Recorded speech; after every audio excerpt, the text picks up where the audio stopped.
말씀은 신약 성경 마태복음 16장 13절에서 20절 말씀입니다.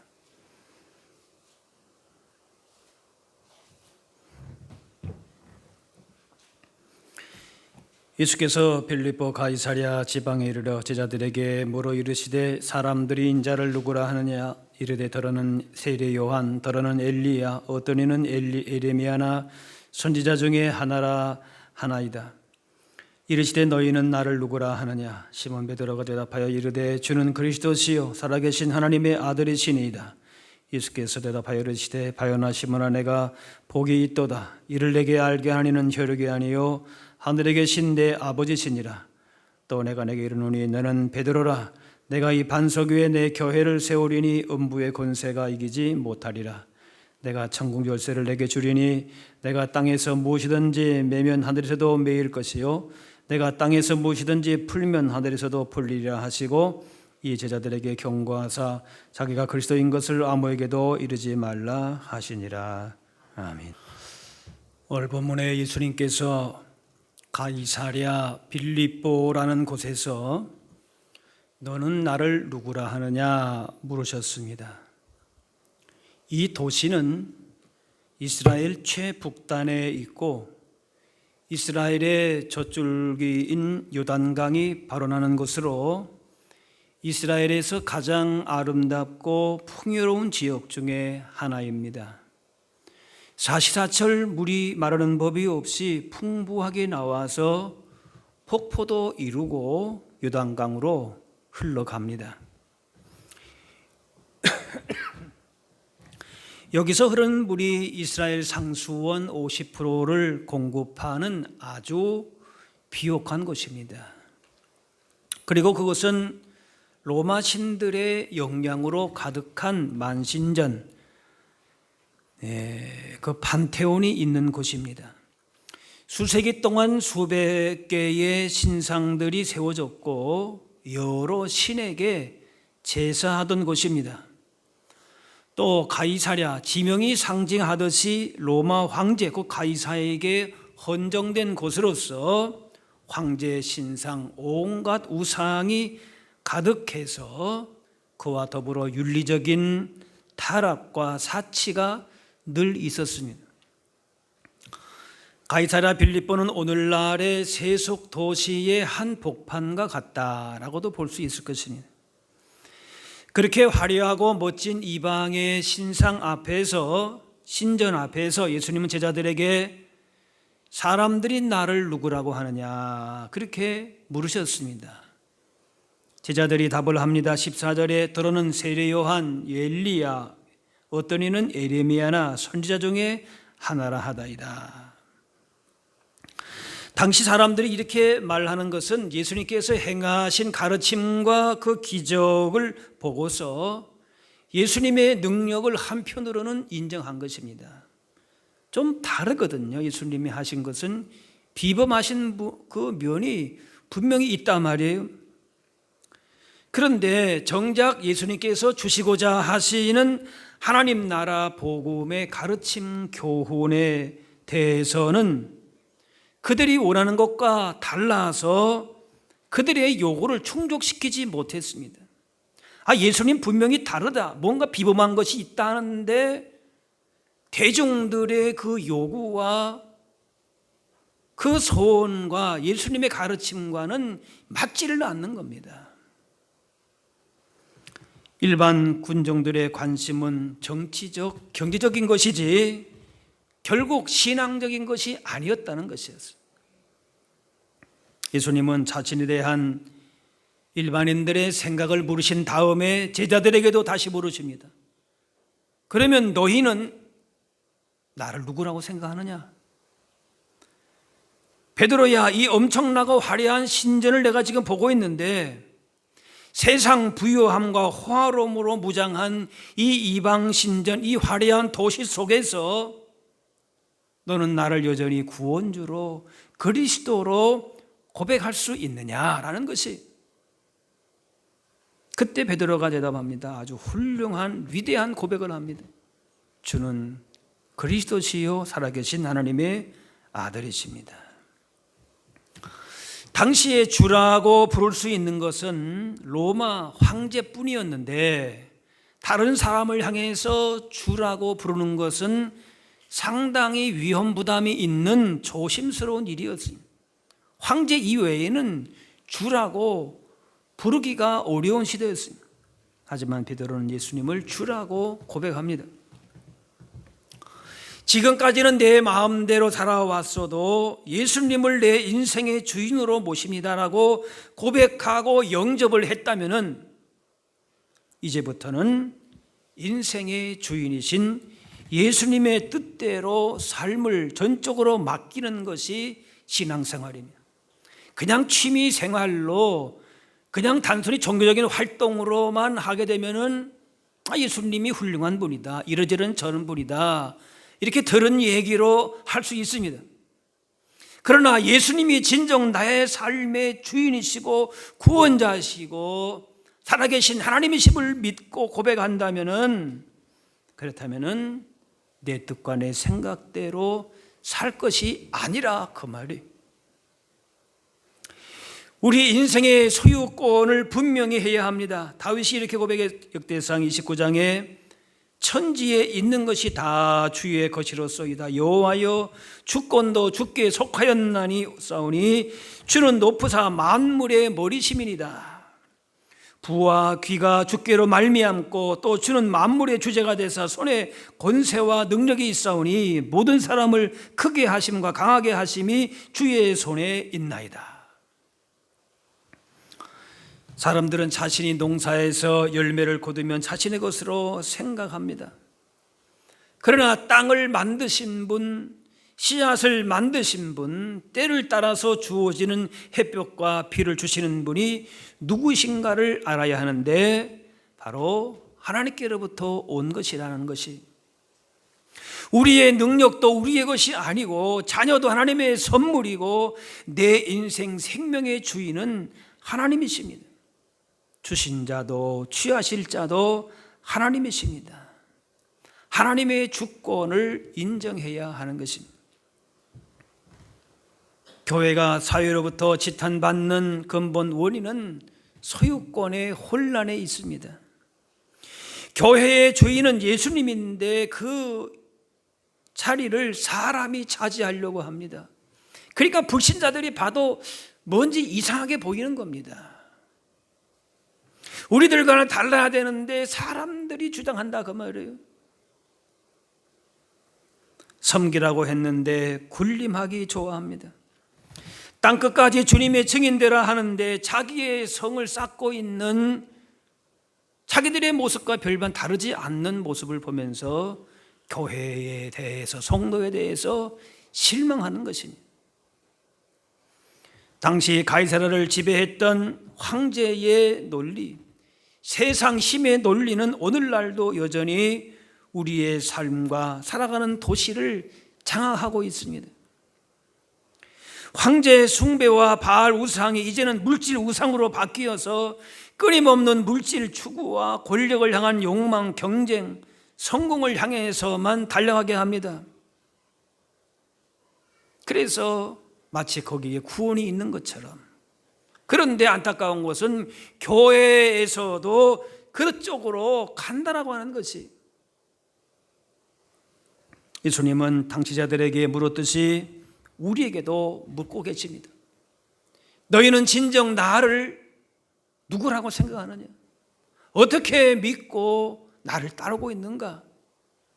진정 인생의 주인으로 모시고 살고 있느냐라고 하는 것이, 헛된 욕망과 거짓과 도덕적인 타락과 이기주의가 지배하는 사회에서 우리는 어떤 신앙 고백을 하고 살아가고 있는지를 돌아보아야 할 것입니다. 그냥 세속의 흐름에 우리 자신도 교회도 그냥 흘러가고 있지는 않은가라고 하는 것이, 성도를 성도답게, 교회를 교회답게 하는 것은 주님께 대한 분명한 신앙 고백에서 나옵니다. 이 신앙 고백이 교회인가 아닌가를 결정하는 것이, 사람 수가 아닙니다. 아, 저 교회 사람 참 많이 모인다. 교회 건물 참 좋다. 또 멋있는 비전이나 이념이나 오래된 전통도 아닙니다. 교회가 교회 되는 것은 가장 단순한 것인데 예수님에 대한 신앙 고백인 것입니다.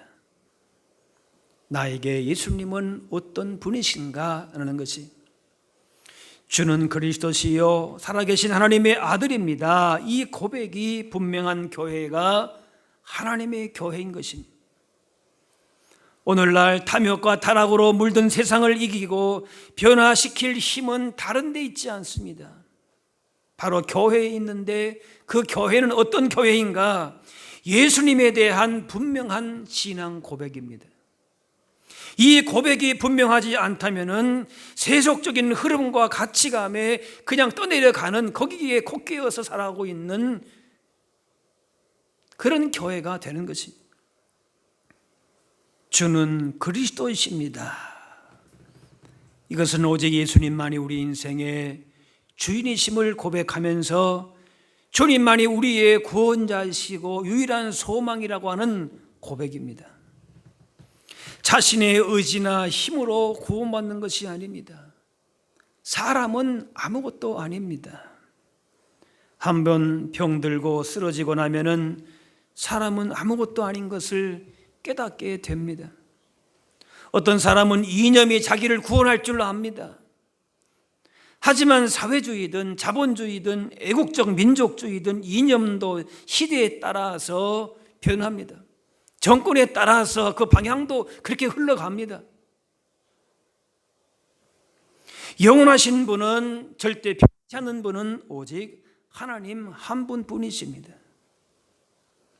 어떤 위대한 인물이 구원자가 될 수 없습니다. 위대한 사상이 우리에게 그것이 생명을 가져다 주는 것이 아니라고 하는 것이, 사람은 믿을 만한 존재가 되지를 못합니다. 그 사람 아니면 안 될 것 같아도 아니에요. 사람은 다 거기서 거긴 것이요, 도토리 기적입니다. 재물이나 명예도 우리의 구원이 될 수가 없습니다. 주는 그리스도이십니다. 오직 예수님만이 구원이시고 우리의 유일한 소망이라고 하는 고백을 한다는 것은 그 삶의 가치관이 정립되어 있다는 것입니다. 어떤 방향으로 나아가는가, 삶의 목적이 무엇인가라고 하는 것이 정립되었습니다. 인생의 가장 중요한 것이 무엇이고 무엇을 위해 살아야 될까, 그것이 가치관인데 어떤 물질, 재산보다 사람이 낫고 사람보다 주님이 우리에게는 나은 것입니다. 재산보다는 일이나 건강이 낫고 그것들보다는 주님을 섬기는 것이 낫다는 것입니다. 또한 우리의 주인이신 예수님은 살아계신 하나님이 되십니다. 베드로의 고백에서 주목할 것은 하나님을 살아계시니라 라고 하는 수식어로 그렇게 호칭합니다. 예수님은 바로 살아계신 하나님이십니다. 신이 존재하지만은 우리의 인생과 상관이 없는 신이라면은, 내가 어려울 때에 도움을 줄 수 없는 그런 신이라면은 그런 신은 죽은 신과 같습니다. 자신이 죽은 예수님을 믿고 있는지 아니면은 살아계신 예수님을 믿고 있는지 사실은 분별하기가 어려운 것은 아닙니다. 예수님은 전능하신 살아계신 하나님이시고 우리를 도와주시겠다라고 약속하십니다.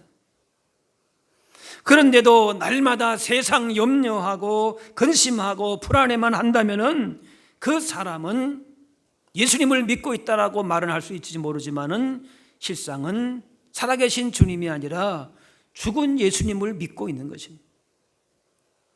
기도하면 반드시 응답하겠다고 약속하셨는데도 기도하지 않고 기도하면서도 응답해 줄 것을 믿지 않는다 하면은 그 사람 역시 죽은 예수를 믿고 있는 것입니다. 예수 그리스도는 어제나 오늘이나 같으십니다. 2000년 전에 능력을 행하셨던 예수님은 지금도 능력을 행하고 계십니다. 어떤 분은 예수 이념을 믿는 분이 있습니다. 예수님 4대 성인과 같이 아주 참 훌륭한 분이고 존경받을 분이고 이념적으로 자기가 따라야 할 어떤 사상으로 그렇게 믿는 분이 있어요. 그렇게 되면은 믿는다고는 하지만은 자기 의지나 생각 이상을 뛰어넘을 수가 없는 것입니다. 그래서 자기 생각과 기분에 들면 믿고 그렇지 않으면 버립니다. 그러나 예수님은 살아계신 하나님이십니다. 온 우주 만물을 창조하시고 마지막 때 세상을 심판하실 주님이십니다. 우리의 생각이나 감정이나 우리의 경험의 메인분이 아니라는 사실이, 예수님은 살아계신 하나님이십니다. 예수님은 우리의 옛 인생을, 죄악된 인생을 완전히 뒤바꾸어 놓으시는 분이십니다. 우리의 가슴에 불을 내어서 도무지 가만히 있게 만들지를 않으십니다.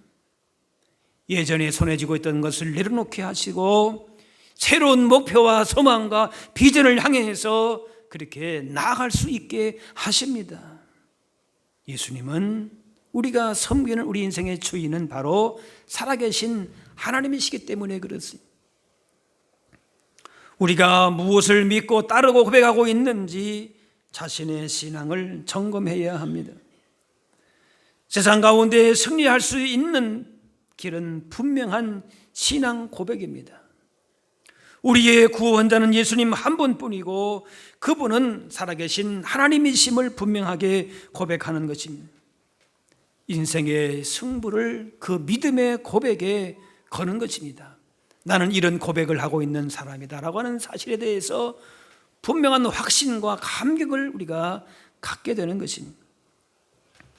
예수님은 지금 제자들에게 예수님이 누구신가 어떤 종교적인 지식을 묻는 것이 아니라 신앙 고백, 즉 그들이 믿고 따르는 대상에 대한 분명한 자기의 고백을 주님은 요구하시는 것입니다. 제자들에게 자기 스승에 대한 객관적인 이해가 아니라 제자들 자신의 전 존재를 헌신할 수 있는 신앙 고백에 대해서 지금 물으신 것입니다. 너 인생의 방향과 목표와 삶의 길이 분명히 그 주인이 누구인가라고 하는 사실을 묻고 있는 것입니다. 교리적인 지식이 아니라 자기의 생명까지라도 담보할 수 있는 순교에 이르기까지의 그러한 실천적인 결단이 있는지를 묻고 계신 것입니다. 신앙이 바로 서면은 우리의 문제는 대부분 해결됩니다. 문제는 엉거주춤한 것입니다. 교회와 세상 양쪽에 발을 디디고 있으니 힘든 것입니다. 갈멜산에서 바알 무리와 싸우며 엘리야가 이스라엘 백성들에게 했던 말씀이 도전이 됩니다. 열왕기상 18장에 너희가 어느 때까지 둘 사이에서 머뭇머뭇하려느냐. 하나님의 백성이라고 말하지만은 바알 우상과 하나님에 대해서 왔다 갔다 한다는 것입니다.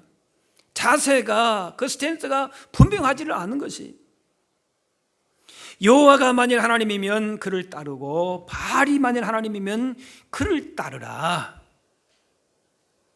선택을 하는 것이.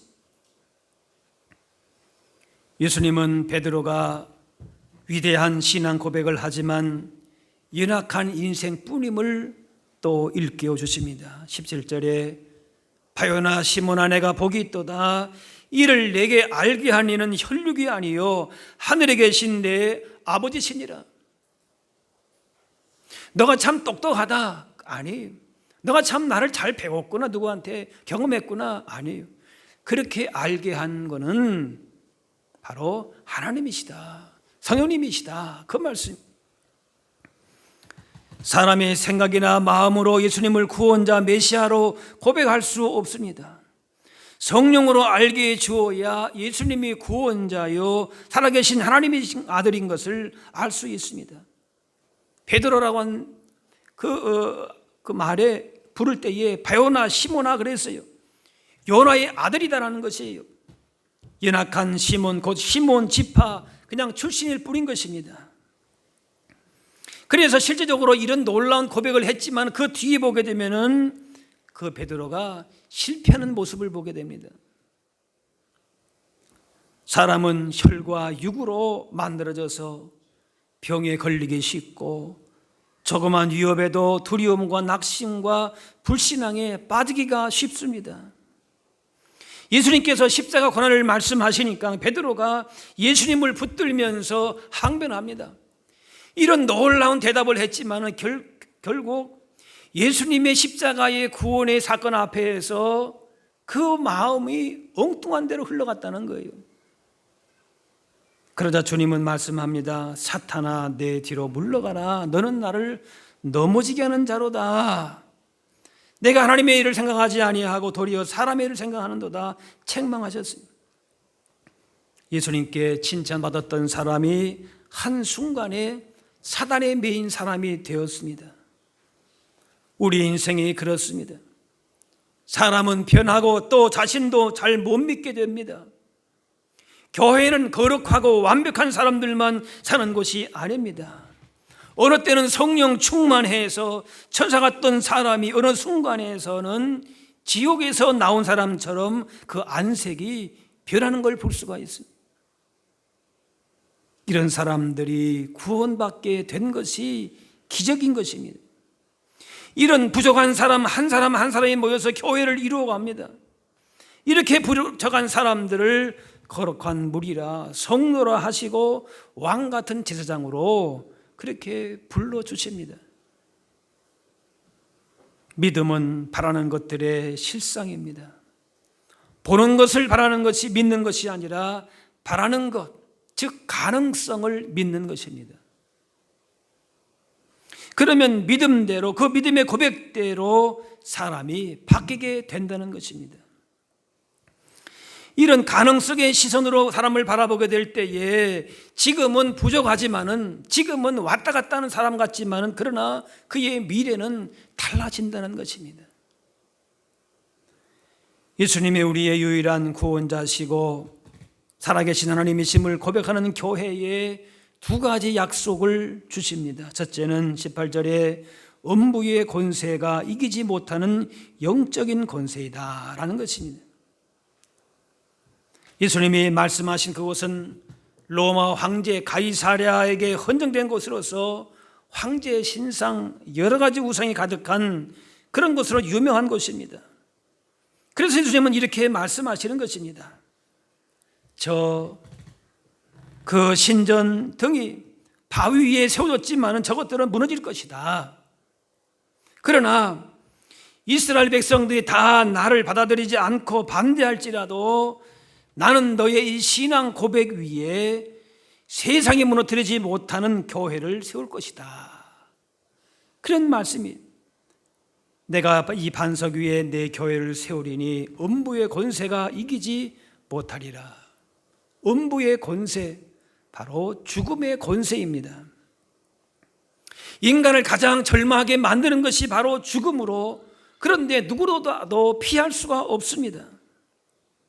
그러나 예수님의 십자가 부활로 그 죽음이 힘을 잃었다는 겁니다.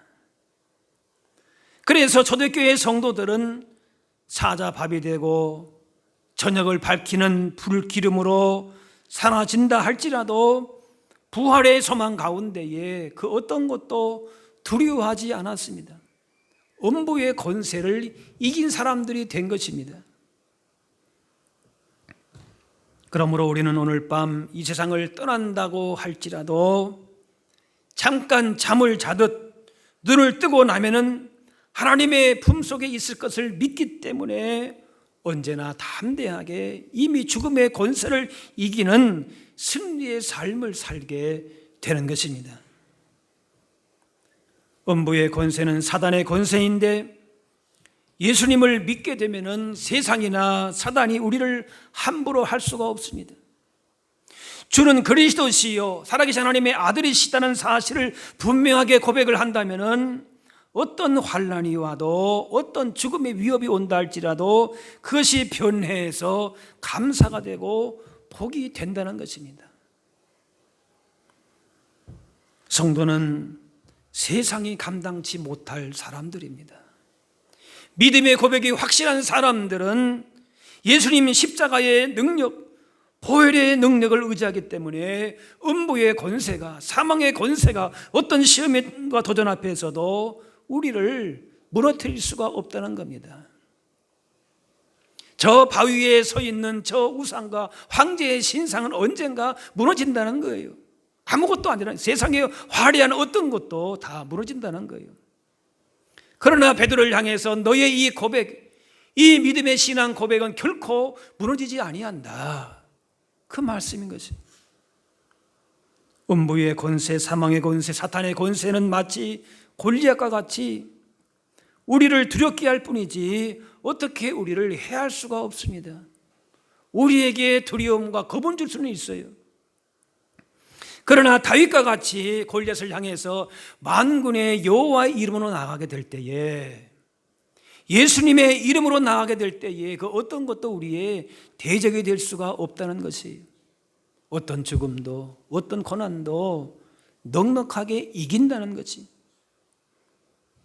예수님에 대한 믿음의 고백을 하는 교회에 주신 두 번째 약속은 천국 열쇠를 주겠다라는 것이 19절에 내가 천국 열쇠를 내게 주리니 내가 땅에서 무엇이든지 매면 하늘에서도 매일 것이요 내가 땅에서 무엇이든지 풀면 하늘에서도 풀리리라.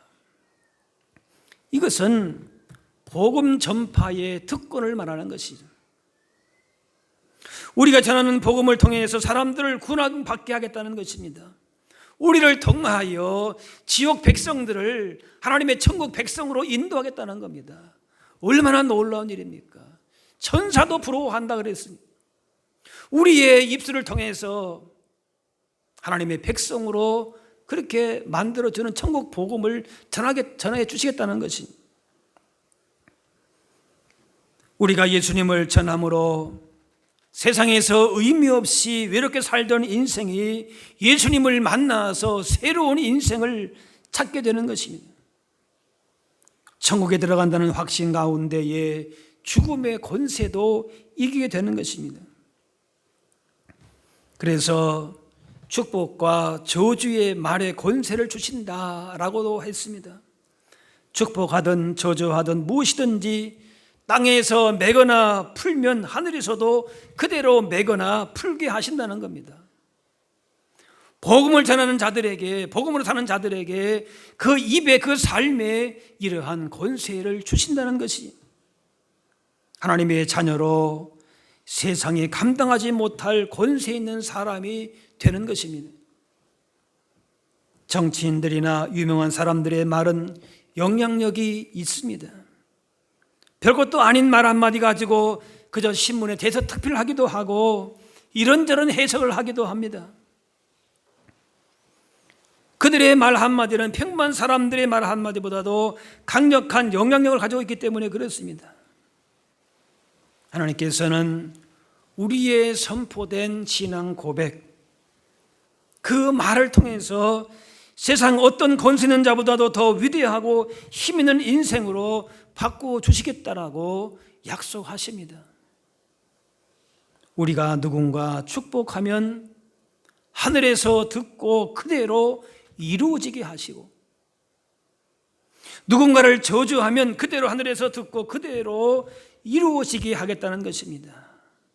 우리는 하나님 나라의 왕 같은 제사장으로서 하나님의 보좌 옆에 앉을 엄청난 대단한 존재인 것이, 온 만국을 다스릴 하나님의 보좌의 옆에서 하나님의 왕의 자녀들로서 그렇게 그런 자리에 우리를 있게 하시겠다는 것입니다. 어느 누가, 어떤 세상의 권력자가 이런 힘을 가질 수 있습니까? 주는 그리스도시요 살아계신 하나님의 아들이십니다. 이 고백 위에 우리가 분명하게 선다면은 우리 인생에 어떤 것과 비교할 수 없는 놀라운 복을 우리에게 허락하여 주신다는 것입니다. 오늘부터 시작되는 복음전도 치유 집회를 통해서 예수 그리스도께서 우리와 함께 하시는 구원자가 되시고 살아계신 하나님의 아들이심을 믿음으로 고백하고 선포함으로써 주께서 주시고자 하시는 놀라운 구원과 치유와 회복의 은혜를 풍성히 누리고 또 그 은혜를 함께 전할 수 있는 축복의 권세가 있는 그런 여러분들의 인생 걸음들이 다 되실 수 있기를 바랍니다. 기도하겠습니다. 사랑의 하나님, 은혜와 사랑을 감사합니다. 우리를 하나님의 귀한 자녀로 하나님 나라 거룩한 백성으로 불러주시니 감사합니다. 예수님만이 우리의 유일한 구원자, 살아계신 하나님 되심을 고백하고 그 신앙 고백 가운데에 세상의 어떤 도전과 시험과 유혹 앞에서도 흔들리지 않으며 하나님 나라의 복을 이 땅 가운데서도 풍성히 누리며 살게 하여 주옵소서. 우리의 낙한 가운데 때로 낙심하고 흔들리지만은 날마다 우리와 함께 하시는 성령님의 도우심 가운데 주님의 신실한 제자들로 살아가게 하여 주옵소서. 감사드리며 예수님의 이름으로 기도하옵나이다.